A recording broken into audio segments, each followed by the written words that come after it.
Okay, good afternoon, everyone. It is May 20th, 2025. It is our 2 o'clock Board of County Commissioners consent agenda meeting. Let the record reflect that 4 commissioners are present. We have Commissioner Jordan, Commissioner Waldrop, Commissioner Kearns, and Commissioner Cuney. Commissioner French is away on county business, and so he was not able to attend today. We did not receive any written comments for today's agenda, so we will go ahead and start with the pledge. I pledge allegiance to the flag of the United States of America and to the republic for which it stands, one nation under God, indivisible, with liberty and justice for all.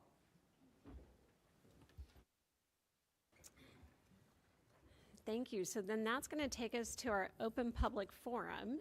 We do have 3 people that have signed up for our open public forum. So we will go ahead and start with Becky Dickerhoof.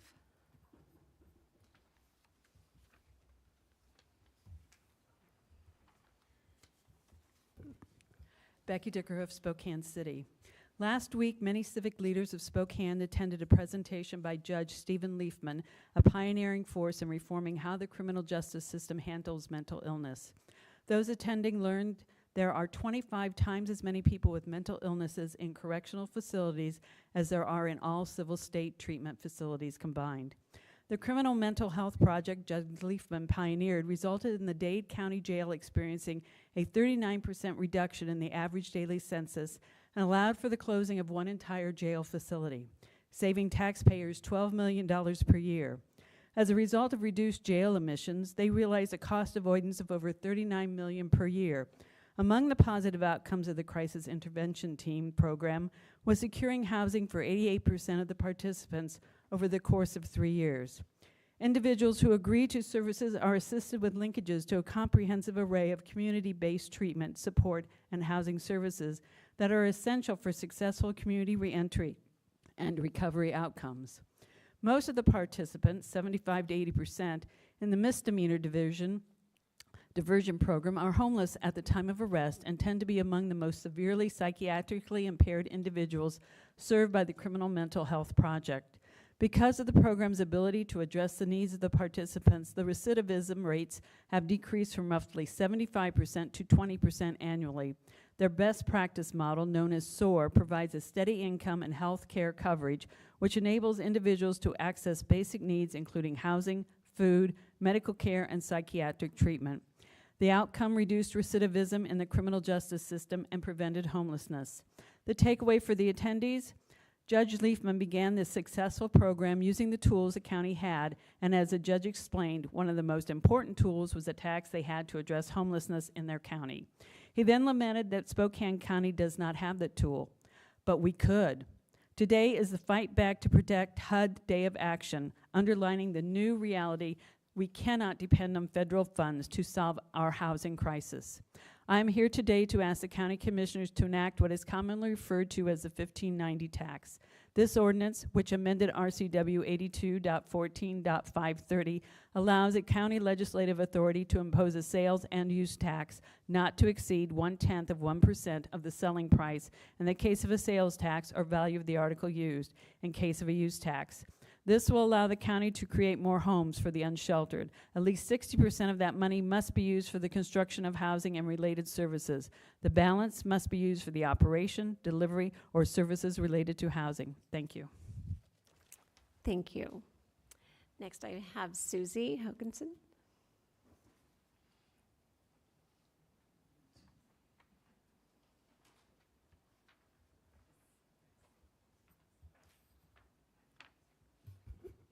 Can't get rid of some of us, can you?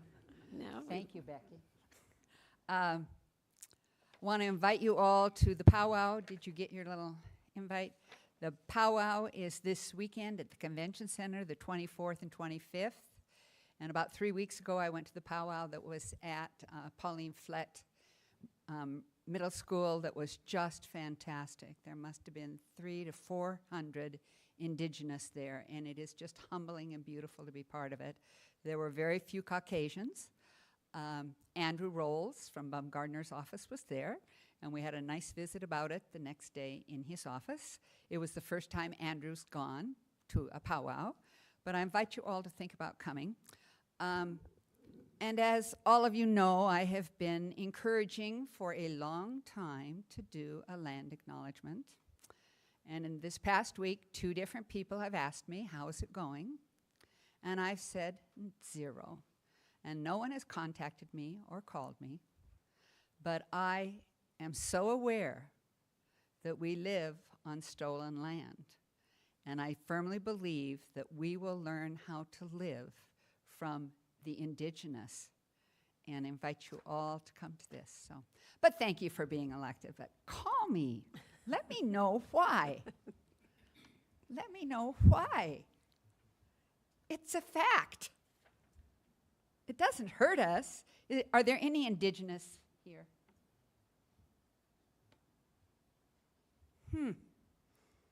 Thank you. Thank you. So next I have Matt Karchner.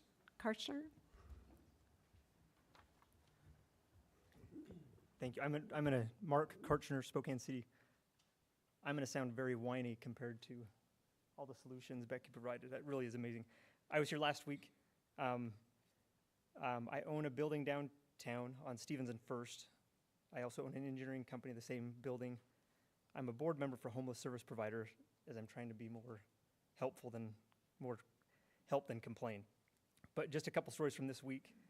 I'm within walking distance of a few architectural firms with whom we work often. One architectural firm within 4 blocks also owns a building. They love being downtown, but if things don't change within the next, it's 11 months now, they're going to move to Liberty Lake. And we don't want to lose this architectural firm. There's another architectural firm 2 blocks away. I have employees that will not walk the 2 blocks in broad daylight if they are by themselves. This is unacceptable and allows a few to take away the freedom of hundreds to even walk down the street in safety. On Saturday, I was on my hands and knees scraping off plastic residue from the fire in my alcove. The fire was started by people sleeping in my alcove in the middle of the night, and the smoke woke up my tenants on the 3rd floor. I just cannot figure out why people are building fires in the confines of my building. While on my hands and knees, I looked up and down the street and counted 22 people. A third of them seemed functional, a third seemed obviously transient, and a third were in a zombie state of just slouching over. And one other story, one of my electrical engineers has a window that faces north, and yesterday she saw a black sedan with a license plate, EKD 080, pull up and park next to 3 individuals. After noticing a few transactions take place, she called the police, and after giving her name, phone number, date of birth, and place of employment, seemed a little invasive, they said they would get on it. 30 minutes later, she called Crime Check again, as she observed 13 plus drug transactions with customers even pulling up and parking behind the black Cadillac and getting drive-through service, with the 3 suspected individuals walking to and from the RID path making transactions and the driver remaining stationary. During that time, she saw 3 separate police vehicles drive by, and after 50 minutes, the drug dealers drove off. Things have never been worse in my 20 years of being downtown. This is not normal and is not acceptable. I see things every day that I had never witnessed in the first 40 years of my life. And I have not traveled everywhere, but I've traveled in many places around the world in the last 30 years, and I've seen what I see in downtown Spokane is terrible. Even developing dysfunctional countries like Cambodia and Nigeria don't have zombie citizens wandering the streets like Spokane. Bustling metropolises like DC, Paris, London, Lima, Mexico, Beijing, Abuja, even Cairo, Egypt doesn't have chronic homelessness like we have in Spokane. To quote Gavin Cooley from this last week, Spokane is on track to lose nearly 500 lives to overdoses this year, almost 10 every week. Among U.S. counties, Spokane now appears to have one of the highest overdose deaths rate in the county. Am I out of time? Thank you. You are Okay. out of time. Thank you. And Can I I saw submit last that? week that you did connect with our community services. Yes, and I talked to him before, and we haven't quite connected, but he said he's got stuff. Okay, perfect. Thank you. So those are the 3 people that I do have signed up for Open Public Forum.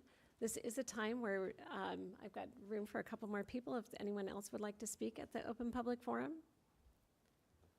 See no one online, no one in the audience. 3rd and final call for anyone to speak at Open Public Forum.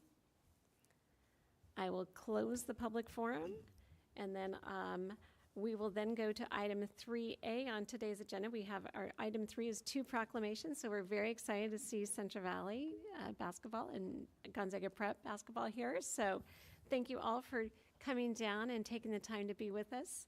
And I'm going to let my fellow commissioners read these proclamations. Madam Chair, I would like to read this proclamation in the form of a motion. Whereas Central Valley High School is a member of the Greater Spokane League and a member of the Washington Interscholastic Activities Association, and whereas on March 8, 2025, in the Tacoma Dome, the Central Valley High School girls basketball team won the Washington Interscholastic Activities Association 3A Girls Basketball Championship for the 7th time overall, but the first time under the leadership of Jason Wilson, Kate Baez, and Jay Hilton. And whereas the team finished the season 27-0 with its 7th title in 10 trips and the first since 2020.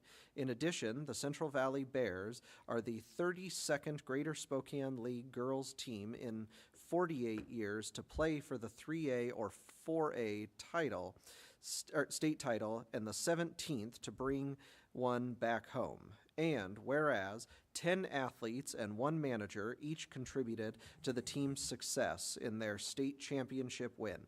Seniors Eden Sander, Blaine Parker, Kiana Gosney, Gabby Wilson, Bryn McGoy, juniors Aspen Henry, Gracie Lamphere, and Chantel Richardson, sophomores Dre Dombo, freshman Olivia Pachkowski, and manager Jaslyn Franklin.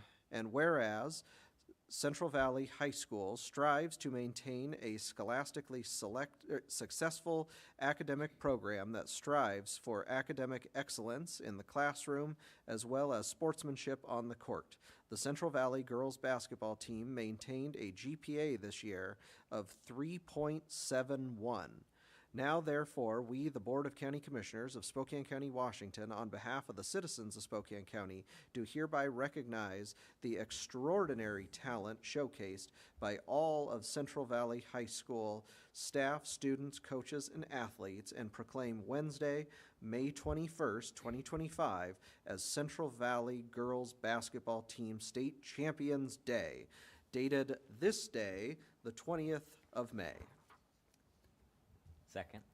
Okay, I have a motion and a second. Any further discussion? So I will just give a little further discussion before we call for the vote. So I'm a Central Valley grad myself, so very excited for you all to be here today, and exciting. We were able to do a proclamation back in 2020 when you guys, when Central Valley won the state championship back then. So exciting day for us and for me, and then I will call for the vote, and then what I'd like to do is to actually ask the coach, Coach Wilson, to come down and say a few words, and then have all the girls come and introduce themselves. And then we'll take a picture and present the proclamation to you. So all those in favor, please signify by saying aye.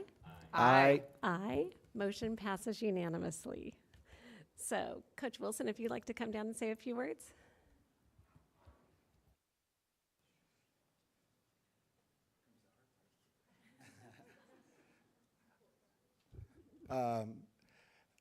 Wasn't expecting this. I got this email a couple weeks ago from our athletic director, Robin Barnhart, and she said, hey, they want to bring you guys down for the proclamation, and I had to Google that, and then, but this is amazing, and thank you so much for having us down here. It's kind of neat to see this process, you know, because we talk to the girls a lot about just being leaders, right? We have captains on our team, but we truly had a whole team of leaders. And, you know, you guys in your positions here and community leaders that are, you know, that want to see things get done in our communities and stuff like that. So to see our citizens come down here and be able to speak and advocate for the things that are important to them in our community is pretty neat to see. And, you know, I've told these girls and I've told people in our community, like, we have such great kids, and we know they're going to be great leaders one day. Like, we don't accomplish what we did this season without having just extremely hardworking, committed strong young women, and it's been such a privilege to coach them and be a part of their lives and their basketball journey, and it's just amazing to do this. You know, we've had several different little things that we've had the chance to be a part of, from winning the state championship, and I always tell the girls, like, life's about the memories you'll make with the people that you went to school with and people you care about. And some of us weren't able to be here today, which was a little disappointing, but hopefully this is one of the things that they'll remember when they're old man like me, and and maybe they'll be coaching some young kids and stuff, and they'll be like, hey, like, you remember that one year, when we did the thing and did all that? I mean, because honestly, that's what life's about. I mean, we're meant to be together and do things together and accomplish things together. And so I don't know, this is pretty neat. Like, I've always dreamed of, being a championship coach. I'm not quite to Maddie's level yet, but trying to get there.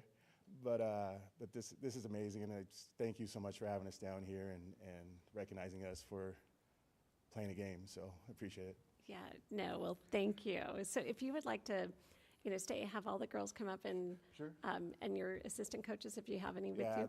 they're not here. not. Okay, just Come on, girl. just name and position would be Okay. great, and then we'll just kind of stay up here, and then we'll Well, come up and Actually, is it all right if I have them do it? have them do it. Yes. Oh, yeah. Okay, come on, girl. Yeah. Come on, seniors first. Let's go. Stay in position. Go up to the mic. There you go. Hi, my name is Blaine Parker, and I'm a guard, and I'm a senior. Hi, I'm Gabby Wilson, and I'm a point guard. Hi, I'm Eden Sander, and I'm a guard. Hi, I'm Kiana, and I'm a guard. Hi, I'm Espen Henry, and I'm a guard/forward. Hi, I'm Gracie Lanfear, and I'm a guard. I'm Olivia Pachkowski, and I'm a guard. Great. Well, thank you all very much.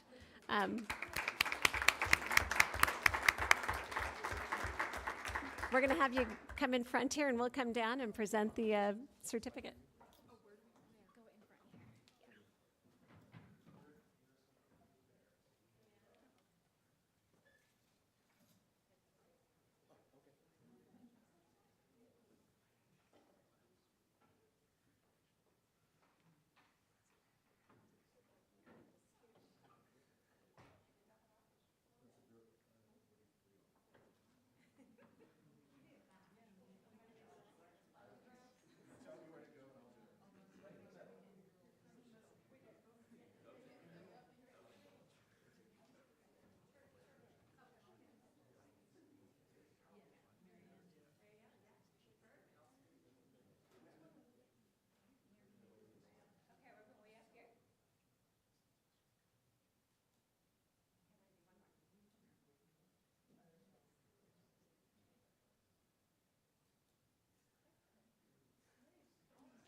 Okay, so that's going to take us to our next proclamation, and Commissioner Waldrop is going to read this proclamation. Well, as a Gonzaga prep grad, I'm pleased to recognize and read this proclamation in the form of a motion for Gonzaga Preparatory School's boys basketball team. Whereas Gonzaga Preparatory School is a member of the Greater Spokane League and a member of the Washington Interscholastic Activities Association, and whereas on March 8th, 2025, in the Tacoma Dome, the Gonzaga Preparatory School boys basketball team won the Washington Interscholastic Activities Association 4A Boys State Basketball Championship under the leadership of Coach Maddie McIntyre, Brian Carney, Pat Coons, Greg Johnson, and Rex Head. And whereas 12 athletes each contributed to the team's success in their state championship win: Ryan Carney, Nate Christie, Micah George, Dylan Groves, Vince Moore, Jackson Mott, Veer Nagra, Carter Nilsson, Jackson Pierce, Andrew Yarno, and team captains Hudson Floyd and Brogan Howell. And whereas Gonzaga Preparatory School strives to maintain an academically successful athletic program that strives for scholastic excellence in the classroom and sportsmanship on the court, the GPrep boys basketball team maintained a GPA this year of 3.72. Now, therefore, we, the Board of County Commissioners of Spokane County, Washington, on behalf of the citizens of Spokane County, do hereby recognize the extraordinary talent showcased by all the Gonzaga Preparatory School staff, students, coaches, and athletes, and proclaim Friday, May 23rd, 2025, as Gonzaga Preparatory School Boys Basketball WIAA 4A State Champions Day. And that's dated this 20th day of May, 2025. Second. I have a motion and a second. Any further discussion? Commissioner Waldron? Well, I just wanted to say thanks for coming down and missing the last period of school. So I just really have enjoyed watching you guys play. I watched I streamed. I didn't make it to the Tacoma Dome, but I streamed all of your games at state, and it's just really incredible what you accomplished. And congratulations to Coach McIntyre. I know you can tell us how many trophies you've won, but it's been a great run for Gonzaga Prep, so congratulations. Great. So all those in favor, please signify by saying aye. Aye. Aye. Motion passes unanimously. So then we'd ask the coach to come down, say a few words, and then have your team introduce themselves. Now that you know the routine. No, first off, thank you to all the commissioners for the invite down here. Very humbling experience. It was a great team, one of the most successful teams we've ever had at Gonzaga Prep, and not just for winning a state championship, but it was a special group of young men. I'm very proud to be their coach. They do things right on and off the court, the way that they treat people in the hallways, the way they interact with their teachers and their peers. It truly is a special group. I don't think many people would have picked us to be the state champions at the beginning of the season, but it kind of really is a testament to what can be accomplished when people are unselfish, work together. But it's been a very inspiring group for me personally. So thank you for the honor for being down here. I also want to give CV Girls a shout out and Coach Wilson. Pretty incredible that Spokane and the east side of our state is representing 2 high school state champions. So basketball is alive and well in Spokane. So, but thank you to everyone. Come on up, guys. Thank you.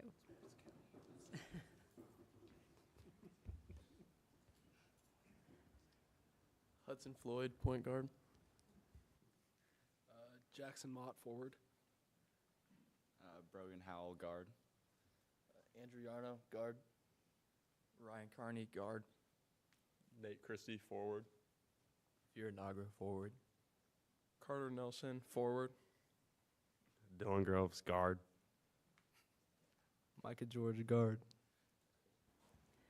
Well, thank you all. Okay, then we'll have you come on down, and Amber, I'll have you present the proclamation.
Yes, we will let you go so you can get back and not have to stay for the rest of the meeting.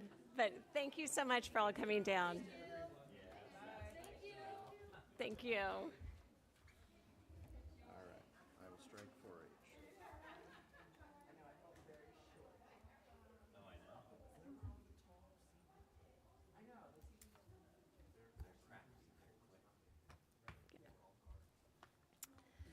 Okay, so that's going to take us to the rest of our agenda. So next is 4. We are striking 4H from today's agenda, so we will not be taking 4H today. We will look at that at a future date. So with that, I will look to my fellow commissioners. Madam Chair, I move that we approve items 4A through G. Second. I have a motion and a second for items 4A through G. Any further discussion? Seeing none, all those in favor, please signify by saying aye. Aye. Aye. Motion passes unanimously. That takes us to item number 5, which is a public hearing. So this is to consider amending an existing telecommunications franchise granted to Flock Safety for the Public Works Department. I have Matt Saracore, our county road engineer. Thank you, Commissioner. The room got a lot quieter, a lot less lively. So thank you for the time today. Here to tell you about an amendment to an existing franchise we're proposing. It's for Flock Safety. And as you can see on the map of Spokane County, those red dots are the proposed locations for these cameras. And essentially what they are is they're license plate readers. We have a number of them in place now. They're proposing to add more. This is in concert with the Sheriff's Department who requests and pays for the cameras. And I believe we have Justin Elliott here if there's any questions for him, but that is the proposal. Our office supports the amendment to the franchise and happy to answer any questions. Any discussion? No? Okay. Thank you very much, Matt. So this is a public hearing item, so I will open public testimony for item number 5A. See no one online. Any second call for anyone wishing to testify on item number 5A? See no one in the audience and no one online. Third and final call for anyone wishing to testify. Gee, can I not speak right now? For anyone wishing to testify on item number 5A. I will then see no one. I will close the public testimony and look to my fellow commissioners. Madam Chair, I move to approve public hearing item number 5A, which is to consider amending an existing telecommunications franchise granted to Flock Safety for the Public Works Department as presented by staff. Second. I have a motion and a second. Any further discussion? Seeing none, all those in favor, please signify by saying aye. Aye. Aye. Aye. Motion passes unanimously. That takes us to the end of our agenda items. Is there any further items to come before us, Mr. Simmons or Mr. Folsom? Nothing from me, Commissioner.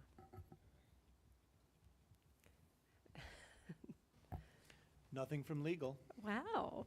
Okay. Then we will then adjourn our meeting for today and see everybody back next Tuesday. Every Monday's a holiday, so we'll see everyone back on next Tuesday. Thank you all very much.